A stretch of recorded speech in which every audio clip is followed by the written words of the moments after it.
અંકલેશ્વર નજીક national highway number 48 પર ફરી એકવાર અકસ્માતનો બનાવ બન્યો છે। અંકલેશ્વરની વાલિયા ચોકડી નજીક આવેલ આમલા ખાડીના ઓવરબ્રિજ નજીક ખાનગી લક્ઝરી બસ અને સરકારી એસટી બસ વચ્ચે અકસ્માત સર્જાયો હતો।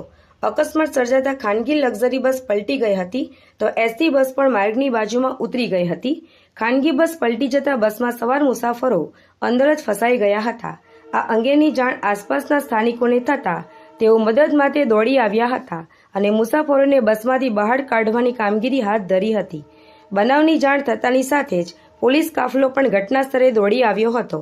આ અકસ્માતના પગલે 108 એમ્બ્યુલન્સ પણ આવી પહોંચી હતી। જો કે આ અકસ્માત દરમિયાન ભારતીય સેનાનો કાફલો પોતાના વાહનો સાથે પસાર થઈ રહ્યો હતો અને બે બસ વચ્ચેના અકસ્માતને જોતા જ કાફલો રોકાઈ ગયો હતો અને તાત્કાલિક લક્ઝરી બસમાં ફસાઈ ગયેલા મુસાફરોનું રેસ્ક્યુ કર્યું હતું અને પોતાની ક્રેન પણ કામે લગાડી હતી। આ અકસ્માતમાં 16 જેટલા ઈજાગ્રસ્તોને નાની મોટી ઈજાઓ પહોંચતા 108 એમ્બ્યુલન્સની મદદથી સારવાર અર્થે અંકલેશ્વરની જયાબેન મોદી હોસ્પિટલ ખસેડવામાં આવ્યા હતા। તો અકસ્માતના પગલે નેશનલ હાઈવે નંબર 48 પર ટ્રાફિક જામની પરિસ્થિતિનું પણ નિર્માણ થયું હતું। क्या नाम है आपका? मेरा नाम जोगिंदर कुमार होगा। मैं जा रहा था पूना कनवाई लेके और यहाँ पे बस पलटी और मैंने उन पब्लिक को हेल्प किया।